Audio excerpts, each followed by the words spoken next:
Hello नमस्कार साथियों। Bed सोर, प्रेशर सोर। देखिए, बेड सोर और प्रेशर सोर किसे कहते हैं?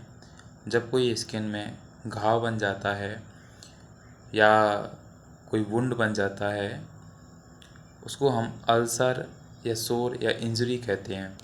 आप देख पा रहे होंगे, जैसे ये स्किन में है, एक घाव बना हुआ है, इसी को ही हम प्रेशर सोर कहते हैं। यहाँ पे भी आप देख पा रहे होंगे। तो इनको हम प्रेशर सोर, बेड सोर के नाम से जानते हैं। और इसका और भी नाम होता है जिसको हम डेक्यूवाइटिस अल्सर के नाम से जानते हैं। अच्छा, इसका डेफिनेशन क्या कहता है? लोकलाइज्ड अल्सर, सोर, injury, wound on the particular body tissue और स्किन ड्यू टू प्रेशर। जब किसी प्रेशर के कारण किसी पर्टिकुलर बॉडी टिश्यू पर कोई वुंड बन जाता है या कोई इंजरी हो जाती है या सोर हो जाता है, अल्सर, नाम तीनों चारों एक ही है, उनको हम बेड सोर या प्रेशर सोर कहते हैं। कारण क्या होता है इनका? कॉजेस क्या होते हैं? देखिए, सबसे पहला तो प्रेशर के कारण हो सकता है। जब किसी पर्टिकुलर टिश्यू पर कोई प्रेशर पड़ता है तब भी बेड सोर हो सकता है। फ्रैक्शन, अगर कोई फ्रैक्शन होता है तब भी हो सकता है। फ्रैक्शन मतलब कि रगड़ लग जाती है, या मेरे और मॉइस्चर हो जाता है तो भी क्या हो जाता है? बेड सोर हो जाता है। या सियर का मतलब होता है कि जैसे मान लीजिए कोई ऑब्जेक्ट है, उसको ऑब्जेक्ट के अपोजिट साइड से कोई फोर्स लग रहा हो किसी भी बॉडी पर, तो उसके द्वारा भी प्रेशर सोर हो सकता है। जैसे मान लीजिए ये स्टूल है, स्टूल के द्वारा ये अपोजिट फोर्स लग रहा है, समझ सकते हो, इस चीज़ को देख रहे होंगे, स्टूल के द्वारा एक अपोजिट फोर्स लग रहा है ऊपर बॉडी की ओर, तो उसको हम सियर कहते हैं। उस सियर अपोजिट फोर्स के द्वारा ही हो जाता है, उसको बेड सोर होता है, उसको सियर कहते हैं। ओके, चले नेक्स्ट। देखिए, अब एक एक करके प्रेशर, इसको कॉज को समझते हैं एक एक करके। कॉज क्या होते हैं? तो प्रेशर, पहले बात करते हैं हम प्रेशर की। तो pressure apply on the localised tissue. किसी टिश्यू पर कोई प्रेशर अप्लाई होता है तो वहाँ पे जो ब्लड वेसल्स होती हैं, ब्लड वेसल्स प्रेशर इंक्रीज, उन ब्लड वेसल्स में प्रेशर इंक्रीज, ब्लड वेसल्स पे जो प्रेशर होता है वो इंक्रीज होता है। यानी कि जब कोई ब्लड वेसल्स है, इस ब्लड वेसल्स में कोई प्रेशर लगेगा, मान लीजिए अगर किसी ब्लड वेसल्स पे कोई प्रेशर लग रहा है, तो ये क्या हो जाती है कि दब जाती है, ये कंप्रेस हो जाएगी। जब ये कंप्रेस हो जाएगी तो एक्चुअली क्या होगा कि इसमें जो ब्लड फ्लो होगा, वो ब्लड फ्लो कैसा हो जाएगा? स्लो हो जाएगा। जो ब्लड फ्लो है वो स्लो हो जाएगा, जिसकी वजह से इसमें लिखा हुआ है आगे आपका, blood supply particular tissue decrease. यानी कि जहाँ पे प्रेशर पड़ा वहाँ पे क्या होगा कि जो पर्टिकुलर टिश्यू है वहाँ पे ब्लड सप्लाई कम हो जाएगी। सो डेवलप इस्चीमिया, क्या हो जाएगा? इस्चीमिया डेवलप हो जाएगा। और इस्चीमिया को क्या कहते हैं कि डिक्रीज ब्लड फ्लो, यानी कि ब्लड फ्लो का जो लेवल है वो कैसा हो जाएगा? थोड़ा डिक्रीज हो जाएगा, जिसके कारण क्या होगा? टिश्यू डेथ हो जाएगी, और टिश्यू डेथ को ही हम बोलते हैं नेक्रोसिस। और जब ये नेक्रोसिस हो जाएगा तो फिर उस वहाँ पे क्या प्रोड्यूस हो जाएगा? अल्सर प्रोड्यूस हो जाएगा। ठीक है, तो इस चीज़ को, ये प्रेशर के द्वारा क्या हो सकता है? अल्सर हो सकता है। नेक्स्ट बात करते हैं फ्रैक्शन। फ्रैक्शन के द्वारा भी क्या हो सकता है? अल्सर हो सकता है। जैसे कि सपोज दैट, आप समझिए कि मान लीजिए एक कोई भी बॉडी पार्टी टिश्यू है, और इस बॉडी पार्ट है, उस पर क्या हो जाता है कि फ्रैक्शन लग जाती है, कोई रगड़ लग जाती है, वो छिल जाता है, उसके कारण भी हो सकता है। अब ये कैसे छिल कैसे सकता है कि due to wrinkles present on the bed. अगर बेड पे क्या रिंकल्स प्रेजेंट है, बेड कैसा खुद रहा है, तो भी क्या हो सकता है? अल्सर प्रोड्यूस हो सकता है। Due to improper bed making, यदि बेड मेकिंग अच्छे तरीके से नहीं की गई है तब भी क्या हो सकता है? बेड सोर हो सकता है। More risk very thin patient, जो पतले पेशेंट होते हैं, ये इंपॉर्टेंट है, इसको ध्यान रखिएगा कि जो पतले पेशेंट होते हैं, थिन पेशेंट होते हैं, उनमें भी बेड सोर होने के चांसेस ज़्यादा रहती हैं। तो ये फ्रिक्शन के द्वारा हो गया है। नेक्स्ट बात करते हैं मॉइस्चर। तो मॉइस्चर क्या होता है? Moisture due to excessive sweating, यदि पेशेंट को स्वेटिंग ज़्यादा हो रही है तो वहाँ पे मॉइस्चर यानी गीलापन होगा, और गीलापन होगा तो फिर यहाँ पे जो माइक्रो ऑर्गेनिज्म है वो क्या होंगे? ग्रोथ करेंगे, जिसकी वजह से प्रेशर सोर होने का, इन्फ्लामेशन होने के बाद प्रेशर सोर होने के चांसेस ज़्यादा रहते हैं। ड्यू टू बेड बेटिंग, यदि पेशेंट के द्वारा बेड वेटिंग किया जा रहा है, बेड गीला किया जा रहा है, pass out urine on bed पर ही यूरिन को पास आउट कर दिया जा रहा है, तब भी क्या हो सकता है, प्रेशर सोर हो सकता है due to improper use to bed pan. यदि बेड पाम का यूज अच्छे तरीके से नहीं किया, मतलब जिसमें पेशेंट का मोशन पास आउट करवाते हैं उसको हम बेड पाम बोलते हैं, और उस बेड पाम का अच्छे तरीके से यूज़ नहीं किया, और यदि मान लीजिए बेड गीला हो गया है जिसके कारण भी मॉइस्चर होता है, मॉइस्चर से माइक्रो ऑर्गेनिज्म वहाँ भी ग्रोथ कर जाएंगे, और इन्फ्लामेशन होने के बाद वुंड हो सकता है। तो most common aspect develop infection, यानी कि इस कारण से सबसे ज़्यादा इन्फेक्शन फैलता है। Invasion growth and development of micro organism, तो माइक्रो ऑर्गेनिज्म के द्वारा क्या हो सकता है, वहाँ पे ग्रोथ हो सकती है और प्रेशर सोर हो सकता है। ठीक है, नेक्स्ट देखते हैं शियर। अभी हमने आपको बताया शियर के बारे में कि शियर क्या होता है। देखिए, opposite force apply by the object, यानी किसी ऑब्जेक्ट के द्वारा अपोजिट फोर्स अप्लाई किया जाता है। जैसे मान ली बेड, नीचे बेड है उसके द्वारा अपोजिट फोर्स लग रहा है, चेयर है, चेयर के द्वारा भी नीचे से कोई अपोजिट फोर्स लग रहा है। ठीक है, इस टाइप से फोर्स लग रहा है। सपोज दैट आप इस तरीके से समझ सकते हैं कि ये चेयर है, मान लीजिए ये क्या है, एक चेयर है, चेयर है, और इस चेयर पे कोई व्यक्ति बैठा हुआ है। तो यहाँ पे क्या हो सकता है, जैसे मान लीजिए कोई व्यक्ति बैठा हुआ है और उस चेयर के द्वारा क्या लग रहा है, अपोजिट फोर्स लग रहा है, तो क्या हो सकता है, वहाँ पे प्रेशर सोर होने का चांसेस रहता है।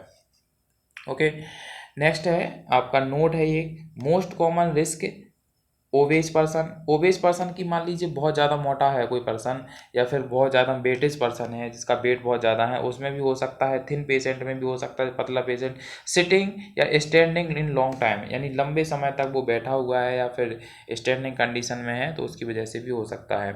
अब देखिए, जैसे ओबेज पर्सन ये है, दिख रहा होगा आपको, ओबेज पर्सन आप देख पा रहे होंगे। देखिए ये ओबेज पर्सन, अब ये ओबेज पर्सन है, ये ज़्यादातर अब मूवमेंट नहीं कर पाएगा, बेड पे ही रहेगा, तो इसमें प्रेशर सोर होने का चांसेस ज़्यादा रहता है। रिस्क फैक्टर क्या है, रिस्क फैक्टर है कि एक तो आपका रिस्क फैक्टर क्या है, एक तो बेड रेडन पेशेंट। बेड रेडन पेशेंट ऐसे होते हैं कि जो ज़्यादातर मूवमेंट नहीं कर पाते हैं, पेशेंट बेड पे ही रहता है, उसको बेड रेडन पेशेंट बोलते हैं। जैसे कि अनकॉन्शियस पेशेंट हो गया, कोमा वाला पेशेंट हो गया, पैरालिसिस। स्वाभाविक सी बात है कि ऐसे पेशेंट होंगे वो बेड पे ही रहेंगे। ईटी ट्यूब, यानी किसी पेशेंट में ईटी ट्यूब एडमिनिस्टर है, देख सकते हैं आप। बेड रेडन पेशेंट जैसे कि ओल्ड एज पर्सन मैक्सिमम होते हैं, या फिर आपका अनकॉन्शियस पेशेंट है तो वो भी बेड पे ही रहेगा। हम बात कर रहे हैं अभी ईटी ट्यूब। जैसे मान लीजिए इनमें ईटी ट्यूब एडमिनिस्टर है, तो ईटी ट्यूब जब डली हुई होती है तो इसके बाद इंट्यूबेटेड पेशेंट बोलते हैं इनको, तो इसके कारण भी पेशेंट ज़्यादा मूवमेंट नहीं कर पाते हैं। Injury, spinal injury. Spinal injury होने के कारण जब कोई किसी पर्सन में स्पाइनल इंजुरी हो जाती है, इसलिए वो मूवमेंट ज़्यादा नहीं कर पाते हैं, बेड पे ही रहते हैं, तो उनमें प्रोसेसर होने के चांसेस ज़्यादा रहती हैं। ये रिस्क फैक्टर है। ओबेस पर्सन और थिन पर्सन में मैंने पहले ही बता दिया है अभी आपको। डीएम, डायबिटीज़ मेलाइटिस, यानी जो पेशेंट में डायबिटीज़ मेलाइटिस होगी उस पेशेंट में भी प्रेशर सोर होने का ज़्यादा चांसेस रहता है। बर्न पेशेंट में रहता ही है। नेक्स्ट है कि O2 थेरेपी, जिस पेशेंट को O2 थेरेपी चल रही हो वो पेशेंट भी ज़्यादा मूवेबल नहीं कर पाएगा, जिसकी वजह से क्या हो सकता है, प्रेशर सोर हो सकता है। नेक्स्ट हम बात करते हैं प्रेशर पॉइंट। ओके, देखिए ये बहुत अच्छी तरीके से चीज़ है, इसको समझना है प्रेशर पॉइंट क्या होते हैं और मोस्ट कॉमन प्रेशर पॉइंट क्या होता है, इसको भी हमें याद रखना है कि मोस्ट कॉमन प्रेशर पॉइंट होता है वो क्या है। तो हम बात करते हैं सबसे पहले सुपाइन पोजीशन में। यदि सुपाइन पोजीशन पेशेंट को दी गई है तो इसमें प्रेशर पॉइंट कौन कौन सा होगा। एक तो सबसे पहले हम हेड की बात करते हैं, तो हेड में बैक साइड ऑक्सीपिटल बोन, ये यहाँ पे ये प्रेशर पॉइंट रहेगा। नेक्स्ट है शोल्डर, शोल्डर में स्कैपुला में बोन, यहाँ पे भी क्या हो सकता है, आप देख पा रहे होंगे ये पॉइंट बने हुए हैं, इन पॉइंटों को थोड़ा नोटिस करना है आप लोगों को सुपाइन पोजीशन में। और इसके अलावा एल्बो, एल्बो पे भी क्या हो सकता है, प्रेशर सोर हो सकता है। ठीक है ना, बटक्स पे भी हो सकता है। अच्छा, जो बटक्स है ये मोस्ट कॉमन है, ये बटक्स क्या है, मोस्ट कॉमन है, इसको थोड़ा हमें अच्छे तरीके से याद रखना है कि बटक्स में हो सकता है। तो ये मोस्ट कॉमन चांसेस रहता है कि अगर पेशेंट सुपाइन कंडीशन में है तो सबसे ज़्यादा प्रेशर सोर होने का चांसेस कहाँ पर है, बटक्स में। ये हमने लिख के दिया है आप लोगों का। तो यहाँ पे हील में भी फ्रिक्शन के कारण, जैसे मान लीजिए हील है, ये हील में फ्रिक्शन के कारण हो सकता है। ठीक है, नेक्स्ट बात करते हैं प्रोन पोजीशन में। तो प्रोन पोजीशन में कैसे होता है, यानी कि जब पेशेंट कैसा है, उसको पोजीशन प्रोन दी गई है, यानी कि पेशेंट उल्टा लेटा हुआ है, तो उसका कौन कौन सी कंडीशन में हो सकता है। देखिए, जब पेशेंट प्रोन पोजीशन में होता है तो उसका हेड जो होता है वो लेटरल साइड मतलब एक साइड एलिवेटेड होता है, तो जिसके कारण क्या है, ईयर में भी हो सकता है, चीक में भी हो सकता है, ठीक है। और आपका अगर इस तरीके से हैंड है उसका तो एल्बो में भी हो सकता है। वो पेशेंट के कंडीशन पे डिपेंड करता है कि पेशेंट किस कंडीशन में लेटा हुआ है प्रोन पोजीशन में, ठीक है। एक्रोमियन यानी मोस्ट कॉमन कंडीशन होती है एक्रोमियन प्रोसेस शोल्डर, यानी कि इसमें भी हो सकता है। ब्रेस्ट इन फीमेल के ब्रेस्ट में भी हो सकता है। Genital area in main most commonly penis, इसमें भी हो सकता है। एब्डोमिनल, नी में भी हो सकता है। नी मोस्ट कॉमन साइट है प्रोन पोजीशन की। तो सबसे पहले सुपाइन पोजीशन में मोस्ट कॉमन साइट क्या थी, वटक्स, ठीक है। मोस्ट कॉमन साइट क्या थी आपकी, बटक्स। वटक में सैक्रम, सैक्रम क्या है आपका सुपाइन पोजीशन में, ये दिखाया मैंने आपको अभी। तो यहाँ पे आपको देखने के लिए मिलेगा कि ये सैक्रम में हो सकता है, सैक्रम वाले रीजन में, ठीक है। नेक्स्ट हमने अभी आपको बोला है कि यहाँ पे नी, इसमें जो प्रोन पोजीशन दे रहे थे, प्रोन पोजीशन में आपका कौन सा है, नी है। नेक्स्ट बात करते हैं हम टॉ, टॉ में यानी आपके जो अंगूठा होता है पैर वाला, उसमें भी हो सकता है। तो इसमें प्रेशर सोर होने के चांसेस रहते हैं इन पोजीशन में। नेक्स्ट बात करते हैं हम लेटरल साइड पोजीशन। अगर लेटरल साइड पोजीशन दे रहे हैं तो इसमें कौन कौन सी कहाँ कहाँ पर प्रेशर सोर होने का चांसेस है। तो देखिए, सबसे पहले तो ईयर में चांसेस है, क्योंकि लेटरल साइड रहेगा तो ईयर में भी हो सकता है। एक्रोमियन प्रोसेस में भी हो सकता है, यानी कि शोल्डर साइड, ठीक है ना। लेटरल साइड लेटरल रिब्स में भी हो सकता है कि वन साइड जो रिब्स रहेंगी उसकी, वहाँ पे भी हो सकता है, ठीक है ना। इलियक क्रस्ट में भी हो सकता है। ये हिप पे आप देख सकते हो, तो इस साइड यहाँ पे भी क्या हो सकता है, प्रेशर शुरू हो सकते हैं। ग्रेटर टोकेंटर, यहीं पे हिप में ग्रेटर टोकेंटर होता है आपका, तो यहाँ पे भी हो सकता है। थाई में भी हो सकता है। तो मोस्ट जो कॉमन जो साइट होती है वो ग्रेटर टोकेंटर होती है, जो आपकी हिप पर होती है। और हिप की एक साइड को हम ग्रेटर टोकेंटर बोलते हैं, जहाँ से बोन अटैच रहती है हमारी फीमर बोन। तो यहाँ पे आपकी जो कंडीशन है प्रेशर सोर होने का, जो मोस्ट कॉमन साइट होती है लेटरल पोजीशन में, तो ये हमें ध्यान रखना है। इसके अलावा आपका नी में भी हो सकता है, लेटरल साइड में, और हील में भी हो सकता है। ओके, इसके लिखा है मीडियल लेटरल कैंडिलीज लेटरल नी, बगल मतलब नी के बगल साइड में हो सकता है। ओके, चलें नेक्स्ट स्टेजेस की बात करते हैं कि स्टेजेस क्या क्या होती हैं, कौन कौन सी स्टेजेस में बेड सोर को हम कैसे पता लगा सकते हैं कि बेड सोर कौन सी स्टेज में है। ओके, देखिए देखते हैं बेड सोर की जो स्टेजेस होती हैं, 4 स्टेज, इसको फोर स्टेजेस में पता किया गया है कि 4 स्टेज होती हैं। जैसे फर्स्ट स्टेज में इन्वॉल्वमेंट ऑफ एपिथेलियल लेयर। सबसे पहली बात करते हैं कि जो इन्वॉल्वमेंट रहता है वो एपिथेलियल लेयर का इन्वॉल्वमेंट रहता है। जो फर्स्ट लेयर होती है, देखिए आप देख पा रहे होंगे इसमें अच्छे तरीके से, इस डायग्राम को देखेंगे तो पहले जो स्किन है, फिर उसके बाद फैट है, और फिर मसल्स हैं, फिर बोन है। तो स्किन भी अपन देखते हैं जब, तो सबसे ऊपरी वाली जो लेयर होती है वो एपिडर्मिस होती है, फिर उसके बाद डर्मिस होती है, फिर सबक्यूटेनियस टिश्यू होता है, ठीक है ना। अब देखें तो जब सबसे पहले जो ऊपर वाली जो लेयर हटती है, एपिडर्मिस जो लेयर हटती है, उसको हम स्टेज फर्स्ट में रखेंगे। वहाँ पर रेडनेस देखने के लिए मिलेगी। स्किन इंटैक्ट, यानी कि स्किन जो होगी वो नॉट सैड, स्किन सैड नहीं होगी, बस रेडनेस दिखेगी, अलग नहीं होगी स्किन, ठीक है ना। पेन प्रेजेंट, पेन आपको मिलेगा, यानी कि जब आपका फर्स्ट लेयर हटेगी और स्टेज फर्स्ट में होगा तो वहाँ पे आपको पेन होगा। हम सेकंड स्टेज की बात करते हैं कि सेकंड स्टेज क्या है, देखें तो सेकंड स्टेज में क्या है, इन्वॉल्वमेंट डर्मिस लेयर। ये ध्यान रखना है कि इसमें क्या होगी, सेकंड स्टेज में डर्मिस लेयर होगी वो इन्वॉल्व हो जाएगी, ठीक है। स्किन नॉट इंटैक्ट, मतलब स्किन क्या हो जाएगी, अब यहाँ पे स्किन नहीं रहेगी, स्किन क्या हो जाएगी, हट जाएगी, वहाँ से सेट आउट हो जाएगी। तो इस टाइप का आपको ये वुंड दिखने लग जाएगा। ओके, नेक्स्ट हम बात कर लेते हैं इसका जो कलर है। हाँ, अब यहाँ से ध्यान देना है कि जो सेकेंड स्टेज का हम कैसे पता लगाएंगे, कलर कैसा होने लगेगा, वॉयलेट कलर होने लगेगा, पर्पल कलर होने लगेगा, purple colour present on skin, skin पे पर्पल कलर देखने के लिए मिलेगा।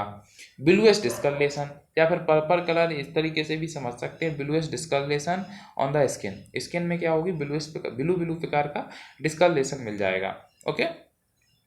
पेन ऑन पीक लेवल, अब यहाँ पे जब एपिडर्मिस लेयर हट जाएगी, इंटैक्ट हो जाएगी, तो फिर पेन थोड़ा ज़्यादा देखने के लिए मिलेगा पेशेंट में प्रेशर अल्सर के दौरान, ठीक है ना। ये इम्पोर्टेंट है।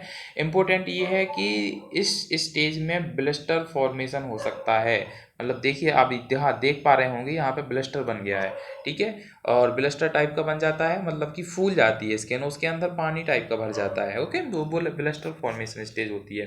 तो हमें ध्यान रखना है, क्वेश्चन हमारे बन सकता है, ये इंपॉर्टेंट है कि ब्लिस्टर फॉर्मेशन स्टेज इन प्रेशर अल्सर, तो प्रेशर अल्सर में कौन सी स्टेज में ब्लिस्टर बन जाता है, तो वो हमें ध्यान रखना है कि सेकंड स्टेज में। ओके, चलें नेक्स्ट देखें, थर्ड स्टेज कैसे पता चलेगी। थर्ड स्टेज का पता चलेगा कि involvement of subcutaneous tissue layer, अब इसमें सबक्यूटेनियस टिश्यू लेयर तो इन्वॉल्व हो जाती है, लेकिन तब भी हम पता नहीं, नॉर्मल देख के हम नहीं पता लगा पाते हैं क्योंकि प्रेशर सोर्स सारे एक जैसे दिखते हैं, तो हमें इसका पता चलेगा सिर्फ कलर से। तो इसमें देखिए पेन, पेशेंट को पेन प्रेजेंटिंग होगा because damage the nerve supply. अब थर्ड स्टेज में पेशेंट को पेन नहीं होगा, पेन इसलिए नहीं होगा क्योंकि जो नर्व होगी वो डैमेज हो जाती है, यहाँ पे जो नर्व होगी वो कैसी हो जाएगी, डैमेज हो जाएगी। जब नर्व डैमेज हो जाती है, देखें जब नर्व क्या हो जाएगी, डैमेज हो जाएगी, तो पेन नहीं होगा। अच्छा, इसमें जो कलर हो मिलेगा जो देखने के लिए, वो आपको कैसा कलर मिलेगा, ब्लू कलर, ब्राउन कलर देखने के लिए मिलेगा आपको, क्या मिलेगा, ब्राउन कलर देखने के लिए मिलेगा। पहले हमें वॉयलेट एंड पर्पल कलर मिल रहा था सेकंड स्टेज में, लेकिन जब जैसे ही थर्ड स्टेज में आ जाएगी तो ये आप देख पा रहे होंगे, आपको यहाँ पे ब्राउन कलर का ब्राउन जैसा कलर देखने के लिए मिलेगा। प्रेजेंट इन द वुंड के पास में या वुंड में आपको क्या देखने के लिए मिलेगा, brown colour. Involve, no involve bone muscles, अच्छा ये ध्यान रखना है हमें कि थर्ड स्टेज में ना तो बोन इन्वॉल्व होती है ना मसल्स इन्वॉल्व होती हैं, but wound is very deep, wound जो होता है वो थोड़ा डीप होता है। ओके, फोर्थ स्टेज की बात करते हैं। फोर्थ स्टेज में क्या होता है, all layer of skin involve और मसल्स लेयर, सारी जो लेयर होती हैं वो इन्वॉल्व हो जाती हैं, यानी सबसे पहले आपका एपिडर्मिस हो गया, फिर डर्मिस हो गया, फिर उसके बाद सबक्यूटेनियस टिश्यू हो गया। देख पा रहे होंगे कि ये आपकी स्किन हो गई, स्किन की दोनों लेयर होंगी, एपिडर्मिस डर्मिस, उसके बाद सबक्यूटेनियस टिश्यू हो गया, मसल्स हो गया, और इसके अलावा आपका बोन भी इन्वॉल्व में हो जाती है इसमें, ठीक है ना। Very deep wound with one visualisation, अब इसमें तो आपको सीधा हड्डी दिखने लग जाएगी, ठीक है ना। जब वॉन दिखने लग जाएगी तो आपको पता चल जाएगा कि ये जो वुंड है वो कैसा, कौन सी स्टेज में आ चुका है, फोर्थ स्टेज में आ गया है। तो यहाँ पे हमें पहचान कैसे करते हैं, ये बहुत ज़रूरी है देखना, ठीक है। एक नर्सिंग स्टाफ को वुंड का पता लगाना बहुत ज़रूरी है और स्टेज का पता लगाना, ठीक है। सेल्स वॉन्ड, नो पेन, ये पेनलेस होता है, इसमें पेन नहीं होता है बिकॉज क्योंकि इसमें भी जब थर्ड स्टेज में ही नर्व रिमूव हो गई थी, उसकी डैमेज हो गई थी, तो इसमें भी क्या नहीं होगा, पेन नहीं होगा।